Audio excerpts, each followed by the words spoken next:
Stop worrying about homework and start learning with confidence. This is Ask Learn. Complete help for every subject. Like, share, subscribe for daily learning videos. Okay, this is an interesting problem.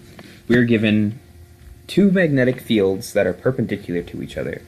So let's start. We know that this is going to be a three-dimensional problem.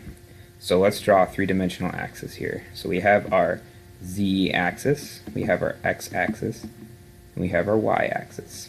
So now we have negative z in this direction, we have negative x in this direction, and then our negative y goes this way. So now we have two magnetic forces, our magnetic fields. Let's do those in green. Magnetic fields. We have one flowing into the Earth. Now, for simplicity, let's call this will be x. Let's call the xy plane, so the plane created by these two. This will be our Earth, and z will be into and or out of the Earth. So we have one component of the magnetic field flowing into the Earth, or in the negative z direction, and then we have another portion of the magnetic field flowing in the negative x direction, which is parallel to the Earth, flowing this way. Okay, so we have that. Let's draw. I'm going to take this xy plane and move it over here just so we can play around with it and have a better description of what we're doing.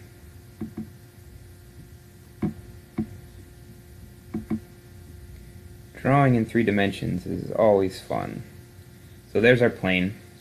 We are told we have a wire that flows straight down into the Earth. Wire. That's the direction of flow. We don't care where it's going or where it came from. We only care about this specific length of wire which we are given. And we're told it has a charge flow. So we're told the length and we know the current flowing in the wire. And current is typically represented by the letter I, capital I. And we are also given both of these two magnetic fields. I'm going to call this B sub z, the B direction, and this one B sub y, or no, it's B sub x for the x direction. B sub x. Okay. So now what equation are we going to use? We have a perfect equation that represents all of the factors that were given here.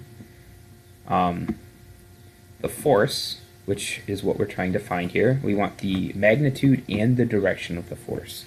So we're going to want to keep our directions in mind while we're calculating this, which means we're probably going to have to use the right-hand rule. So we have the force is equal to the current. Now this equation relates magnetic field to current or flowing charge. So it's the current times the length times the magnetic field.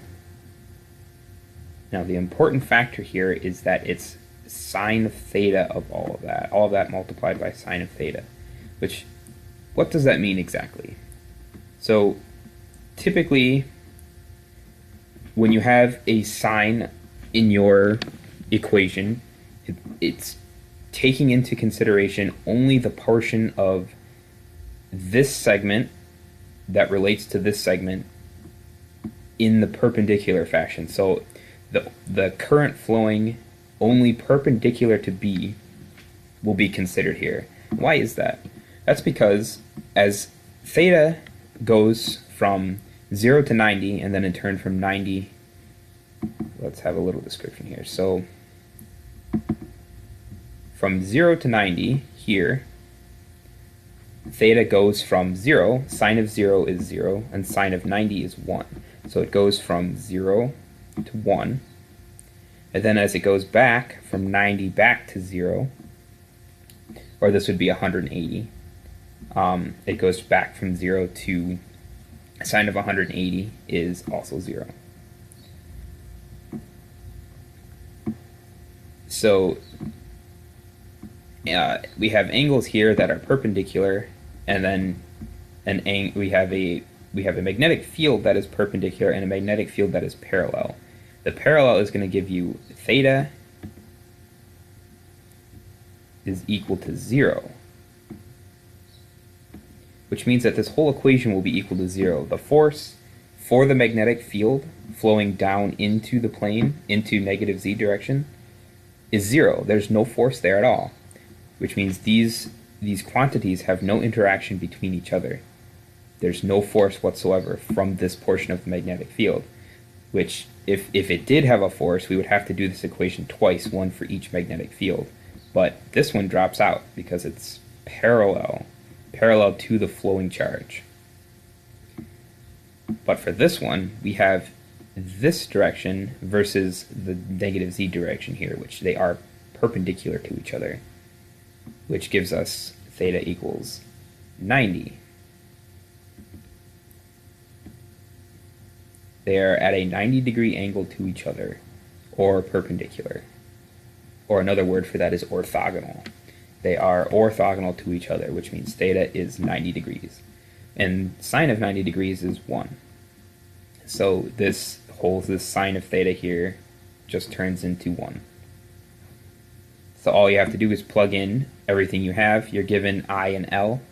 Plug that in, multiply it times the x component of the magnetic field, or the parallel to the ground component. Don't have to worry about this component that goes into the ground. Just this one that's facing due north. And then plug that in. And multiply it by the current and the length. So that will give you the magnitude. Or in math language, you represent that with these two bars. So that's our magnitude. We found that. We need to find the direction now, which means we're going to have to bust out the right-hand rule. So if you take your right hand, we have the magnetic field, which is your pointer finger. You point your finger in the direction of the magnetic field, which is north. So point your finger in this direction. You point your thumb in the direction of the current, which for this problem we have the current flowing down into the page. You can see from this diagram here, it's flowing down. So you point your thumb down with your pointer finger pointing straight out, and then your palm, or you can point your middle finger in the direction of your palm, will be the direction of the force. So with your hand twisted all around to get that, your middle finger will be pointing to the right. So we have our force. That will be in newtons. The correct way to write this answer will be whatever you calculate for plugging those in. X newtons to the right. And that's your direction.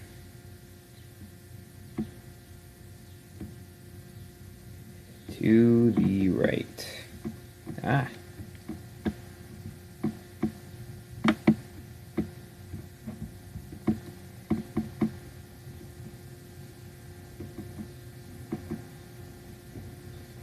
Or if you wanted to keep it with the compass directions like they had for the problem, we have